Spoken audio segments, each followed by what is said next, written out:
Hello दोस्तों, स्वागत है आपके अपने YouTube channel target civil services में। आज है 16 अक्टूबर और 16 अक्टूबर से जितने भी करेंट अफेयर्स के क्वेश्चन बनेंगे, सारे क्वेश्चन को इस लेक्चर में हम डिस्कस करने वाले। और साथ ही दोस्तों, इन करेंट अफेयर्स के क्वेश्चन से जो भी एक्स्ट्रा फैक्ट बनेंगे, इन्हें भी हम देखने वाले। और सबसे पहले हम बात करेंगे जो लास्ट क्लास में आपसे क्वेश्चन पूछा गया था कि हाल ही में नमामि गंगे कार्यक्रम का शुभंकर क्या घोषित किया है। तो दोस्तों, मैं आपको बता दूं कि ये जो नमामि गंगे कार्यक्रम है, इसका शुभंकर घोषित किया है चाचा चौधरी को। करेक्ट आंसर हो जाएगा ऑप्शन 2। और आप देख सकते हो दोस्तों, ये है चाचा चौधरी जिन्हें नमामि गंगे कार्यक्रम का शुभंकर घोषित किया है। तो यहाँ पे दोस्तों हम बात कर रहे हैं नमामि गंगे कार्यक्रम की, जिसकी शुरुआत 2014 में की थी। और मैं आपको बता दूं कि यह एक केंद्र सरकार की योजना है। सरकार द्वारा इस परियोजना की जो शुरुआत है वो गंगा नदी के प्रदूषण को कम करने तथा गंगा नदी को पुनर्जीवित करने के उद्देश्य से की गई थी। तो याद रखना दोस्तों आपको कि नमामि गंगे कार्यक्रम का शुभंकर किसे घोषित किया है, तो ये चाचा चौधरी को। यहाँ पे करेक्ट आंसर हो जाएगा ऑप्शन 2। और अब दोस्तों स्टार्ट करते हैं कल के क्वेश्चन का रिवीजन। तो पहला क्वेश्चन था कि हाल ही में केंद्र सरकार ने फिर से राष्ट्रीय बाल अधिकार संरक्षण आयोग का अध्यक्ष किसे नियुक्त किया है। तो दोस्तों मैं आपको बता दूं कि ये जो राष्ट्रीय बाल अधिकार संरक्षण आयोग है, इसके अध्यक्ष के रूप में नियुक्त किया है प्रियंका कानूनगो को। करेक्ट आंसर क्या हो जाएगा ऑप्शन 3।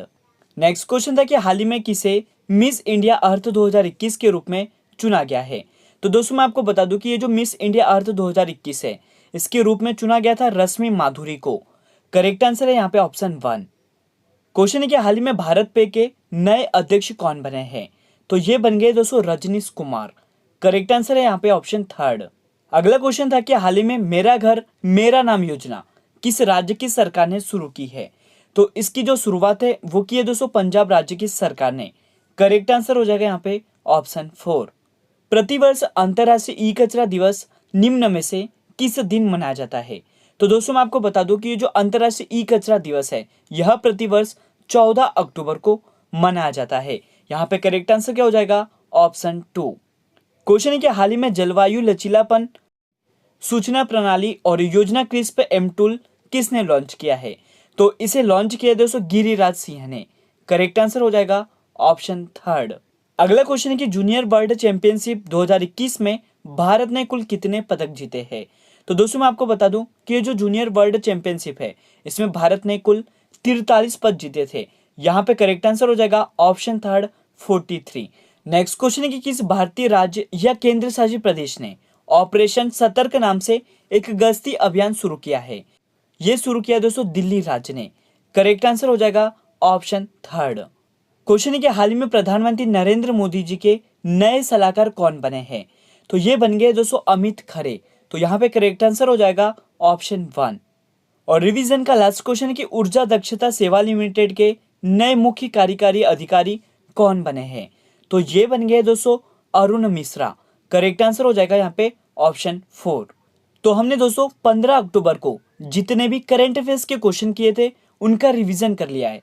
और अब स्टार्ट करते हैं आज के करंट अफेयर्स, मतलब 16 अक्टूबर के करंट अफेयर्स। आज का फर्स्ट क्वेश्चन है कि माइक्रोसॉफ्ट के सीईओ भारतवंशी सत्य नडेला को किस पुरस्कार से सम्मानित किया गया है। तो दोस्तों मैं आपको बता दूं कि ये जो माइक्रोसॉफ्ट के सीईओ है सत्य नडेला, इन्हें सीके प्रहलाद पुरस्कार से सम्मानित किया है। और यहाँ पे करेक्ट आंसर हो जाएगा ऑप्शन 2। और आप देख सकते हो दोस्तों, ये है माइक्रोसॉफ्ट के सीईओ सत्य नडेला, जो कि एक भारतवंशी है। यहाँ पे दोस्तों मैं आपको बता दूं कि सत्य नडेला को ग्लोबल बिजनेस सस्टेनेबिलिटी लीडरशिप के लिए इस वर्ष प्रतिष्ठित सीके प्रहलाद पुरस्कार से सम्मानित किया जाएगा। और यह प्रतिष्ठित पुरस्कार असाधारण विश्व स्तर पर निजी क्षेत्र में किए गए महत्वपूर्ण कार्य को मान्यता देता है, जो स्थिरता, नवाचार और दीर्घकालिक व्यवसायिक सफलता के बीच मौलिक संबंध का उदाहरण भी है। तो याद रखना आपको कि ये जो माइक्रोसॉफ्ट के सीईओ है सत्य नडेला, इन्हें किस पुरस्कार से सम्मानित किया है, तो सीके प्रहलाद पुरस्कार से। करेक्ट आंसर हो जाएगा यहाँ पे ऑप्शन 2। अगला क्वेश्चन देख लेते हैं। हाल ही में आईईए मतलब इंटरनेशनल एनर्जी एजेंसी ने किस देश को पूर्णकालिक सदस्य बनने के लिए आमंत्रित किया है। तो दोस्तों मैं आपको बता दूं कि ये जो इंटरनेशनल एनर्जी एजेंसी है, इन्होंने भारत मतलब हमारे देश भारत को पूर्णकालिक सदस्य बनने के लिए आमंत्रित किया है। तो यहाँ पे करेक्ट आंसर क्या हो जाएगा ऑप्शन 2। यहाँ पे हम दोस्तों बात कर लेते हैं सबसे पहले इंटरनेशनल एनर्जी एजेंसी की, जिसकी स्थापना 1974 को की गई थी और इसका जो मुख्यालय है वो पेरिस फ्रांस में स्थित है। और साथ ही दोस्तों मैं आपको बता दूं कि इसके जो एग्जीक्यूटिव डायरेक्टर है वो फतेह विरोल है, ये भी आपको याद रखना है। यहाँ पे हम दोस्तों बात कर रहे हैं हमारे देश भारत की, जिसकी राजधानी है नई दिल्ली और वर्तमान में भारत के राष्ट्रपति रामनाथ कोविंद जी है और प्रधानमंत्री है दोस्तों नरेंद्र मोदी। यहीं पे दोस्तों हम बात करें भारत के उपराष्ट्रपति की, जिनका नाम है दोस्तों एम वेंकैया नायडू और लोकसभा के जो स्पीकर है वो है दोस्तों ओम बिरला। तो ये कुछ इंपोर्टेंट पॉइंट थे भारत से जो आपको याद रखने हैं। और अब चलते हैं नेक्स्ट क्वेश्चन की ओर। क्वेश्चन है कि हाल ही में किस राज्य के चंबा चप्पल और लाहौली निटेड जुराब को जीआई टैग मिला है? तो दोस्तों मैं आपको बता दूं कि ये जो चंबा चप्पल और लाहौली निटेड जुराब है यह हिमाचल प्रदेश के है और इनको अब जीआई टैग मिल गया है। करेक्ट आंसर हो जाएगा ऑप्शन 3। और यहाँ पे दोस्तों ये जो जुराब है मतलब ये मोजे है, इनकी जो खासियत वो क्या है, तो ये हाथ से बने होते हैं और हिमाचल के घर घर में ऐसे मोजे या स्वेटर बनाने का चलन है, जिसमें हाथ से बने ये मोजे सबसे खास है। और आप देख सकते दोस्तों ये है हाथ से बने जो खास मोजे है। और यहाँ पे दोस्तों हम बात कर रहे थे जीआई टैग की, तो हाल ही में कुछ जीआई टैग दिए गए हैं, उनकी बात कर लेते। तो अलीबाग मतलब महाराष्ट्र के जो सफेद प्याज है इन्हें जीआई टैग मिला है और राजस्थान की सोजंती मेहंदी को भी जीआई टैग मिला है और असम की दोस्तों जुड़ीमा राइस वाइन को भी जीआई टैग दिया गया है और मध्य प्रदेश के चिनोर चावल को भी जीआई टैग मिला है। तो ये हाल ही में जीआई टैग दिए गए थे।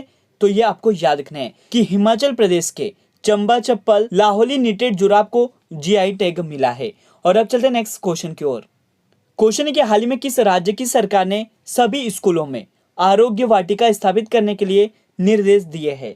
तो दोस्तों मैं आपको बता दूं कि उत्तर प्रदेश राज्य की सरकार ने सभी स्कूलों में आरोग्य वाटिका स्थापित करने के आदेश दिए हैं। करेक्ट आंसर क्या हो जाएगा यहाँ पे ऑप्शन 4। तो यहाँ पे हम दोस्तों बात कर रहे हैं उत्तर प्रदेश राज्य की, जिसकी राजधानी है लखनऊ और वर्तमान में यहाँ के जो मुख्यमंत्री है वो योगी आदित्यनाथ हैं और यहाँ की जो गवर्नर है दोस्तों वो आनंदीबेन पटेल है, ये भी आपको याद रखना है। और अब चलते हैं नेक्स्ट क्वेश्चन की ओर। क्वेश्चन है कि हाल ही में वर्ल्ड स्टील एसोसिएशन के नए अध्यक्ष कौन बने हैं? तो दोस्तों मैं आपको बता दूं कि ये जो वर्ल्ड स्टील एसोसिएशन है इसके नए अध्यक्ष बन गए हैं संजय जिंदल। करेक्ट आंसर क्या हो जाएगा ऑप्शन 3। और आप देख सकते हो दोस्तों ये है संजय जिंदल, जिन्हें वर्ल्ड स्टील एसोसिएशन के नए अध्यक्ष के रूप में नियुक्त किया है। यहाँ पे हम दोस्तों बात कर लेते हैं ये जो वर्ल्ड स्टील एसोसिएशन है इसकी जो स्थापना है 1967 में की गई थी और इसका मुख्यालय कहाँ पर स्थित है? तो याद रखना है ब्रुसेल्स बेल्जियम में, ये भी आपको याद रखना है। और अब चलते हैं नेक्स्ट क्वेश्चन की ओर। क्वेश्चन है दोस्तों कि हाल ही में किस राज्य के मुख्यमंत्री ने ऑक्सीजन पार्क का उद्घाटन किया है? तो दोस्तों मैं आपको बता दूं कि त्रिपुरा राज्य के मुख्यमंत्री ऑक्सीजन पार्क का उद्घाटन किया है। यहाँ पे करेक्ट आंसर हो जाएगा ऑप्शन 4। तो याद रखना है आपको कि वर्तमान में जो त्रिपुरा राज्य है इसके मुख्यमंत्री का नाम क्या है? तो विप्लव कुमार देव है, जिन्होंने ऑक्सीजन पार्क का उद्घाटन किया है। और आप देख सकते हो दोस्तों ये है विप्लव कुमार, जिन्होंने त्रिपुरा राज्य में ऑक्सीजन पार्क का उद्घाटन किया है। यहाँ पे हम दोस्तों बात कर रहे हैं त्रिपुरा राज्य की, जिसकी राजधानी है अगरतला और वर्तमान में यहाँ के जो मुख्यमंत्री है वो कौन है दोस्तों? तो ये विप्लव कुमार देव है। और साथ ही दोस्तों आपको याद रखना है कि त्रिपुरा के जो गवर्नर है उनका नाम क्या है? तो ये सत्यदेव नारायण आर्य है। क्वेश्चन है दोस्तों भारतीय रेलवे ने पहली बार लंबी दूरी की 2 मालगाड़ियों का परिचालन किया है और इन दोनों मालगाड़ियों का जो नाम है वो क्या है? तो इसका जो सही जवाब है दोस्तों वो है त्रिशूल और गरुड़। करेक्ट आंसर क्या हो जाएगा ऑप्शन 3। तो रेलवे ने दक्षिण मध्य रेलवे में पहली बार 2 लंबी दूरी की मालगाड़ी त्रिशूल और गरुड़ का सफलतापूर्वक संचालन किया है और यह लंबी दूरी की मालगाड़ियां की सामान्य संरचना से 2 गुनी या कई गुनी लंबी है और देश में मालगाड़ियां से ज्यादा माल ढुलाई के लिए भारतीय रेलवे ने नया रास्ता निकाला है। और दोस्तों रेलवे ने दक्षिण मध्य रेलवे में पहली बार 2 लंबी दूरी की मालगाड़ियां त्रिशूल और गरुड़ का सफलतापूर्वक संचालन किया है। तो याद रखना यहाँ पे करेक्ट आंसर हो जाएगा ऑप्शन 3 त्रिशूल और गरुड़। यहाँ पे हम दोस्तों बात कर रहे हैं भारतीय रेलवे की, मतलब इंडियन रेलवेज की, जिसकी स्थापना 16 अप्रैल 1853 को की गई थी और इसका मुख्यालय नई दिल्ली में स्थित है। और वर्तमान में भारतीय रेलवे मंत्री कौन है? तो ये अश्वनी वैष्णव है। और साथ ही दोस्तों मैं आपको बता दूं कि रेलवे बोर्ड के जो अध्यक्ष और सीईओ है उनका नाम क्या है? तो ये सुनीत शर्मा है। आरपीएफएस महानिदेशक कौन है? तो ये अरुण कुमार है। और साथ ही स्वतंत्र भारत के जो पहले रेल मंत्री थे उनका नाम क्या है दोस्तों? तो ये जॉन मथाई है। तो ये काफी बार इंडियन रेलवे से क्वेश्चन पूछा गया है और ये सभी इंपोर्टेंट पॉइंट है जो आपके एग्जाम में पूछे जा सकते हैं। तो याद रखना है दोस्तों, यहाँ पे करेक्ट आंसर हो गया ऑप्शन थर्ड, त्रिशूल और गरुड़। और अब चलते हैं नेक्स्ट क्वेश्चन की ओर। क्वेश्चन है कि हाल ही में अलेक्जेंडर सेलेनबर्ग किस देश के नए चांसलर नियुक्त किए गए हैं? तो दोस्तों मैं आपको बता दूं कि ये जो अलेक्जेंडर सेलेनबर्ग है इन्हें ऑस्ट्रिया के नया चांसलर नियुक्त किया है। और आप देख सकते हो दोस्तों ये है अलेक्जेंडर सेलेनबर्ग जिन्हें ऑस्ट्रिया देश के नए चांसलर के रूप में नियुक्त किया है। यहाँ पे हम दोस्तों बात कर लेते हैं कि ये जो अलेक्जेंडर सेलेनबर्ग है इन्होंने किसका स्थान लिया है? तो सेबेस्टियन कुर्ज की जगह इन्होंने ली है। और यहाँ पे हम बात करें कि ये जो ऑस्ट्रिया है यह किस महाद्वीप में स्थित है? तो यूरोप महाद्वीप में स्थित है। और इसकी जो राजधानी है वो क्या है दोस्तों? तो ये वियना है। और ऑस्ट्रिया की जो मुद्रा है वो यूरो है। और यहाँ के जो राष्ट्रपति है वो कौन है दोस्तों? तो ये अलेक्जेंडर वान डेर बेलन है।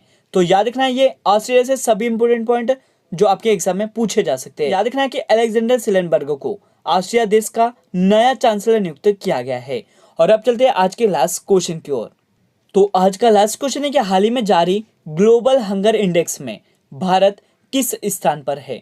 तो दोस्तों मैं आपको बता दूं कि हाल ही में ग्लोबल हंगर इंडेक्स को जारी किया है जिसमें 116 देशों में जो भारत की रैंक है वो कितनी है? तो ये 101 मतलब 101 है।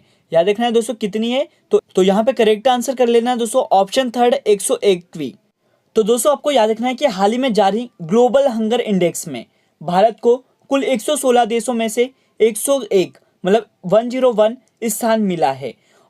और साथ ही दोस्तों यहाँ पे हम बात करें 2020 की तो भारत की जो रैंक थी वो 107 देशों में कितनी थी? तो ये 94 थी। और अब कितनी हो गई है दोस्तों? 116 देशों में 101 हो गई है। तो दोस्तों याद रखना है कि ग्लोबल हंगर इंडेक्स में भारत का जो स्थान है वो कौन सा है? तो 101। यहाँ पे करेक्ट आंसर हो जाएगा ऑप्शन थर्ड। और अब चलते हैं दोस्तों आज के क्वेश्चन ऑफ द डे की ओर। तो आज का जो क्वेश्चन ऑफ द डे है आपके लिए कि हाल ही में जापान के नए प्रधानमंत्री कौन बने हैं? तो इसका सही जवाब आपको कमेंट सेक्शन में देना है। और साथ ही दोस्तों जापान की राजधानी क्या है और यहाँ की मुद्रा क्या है? तो आज का लेक्चर यहीं पर एंड होता है। अगर आपको हमारा लेक्चर अच्छा लगा हो तो इसे लाइक करिए, शेयर करिए। अगर आप इस चैनल पर नए हो दोस्तों तो इसे सब्सक्राइब भी जरूर कर लें। Thank you so much guys for watching this video. Bye bye, take care.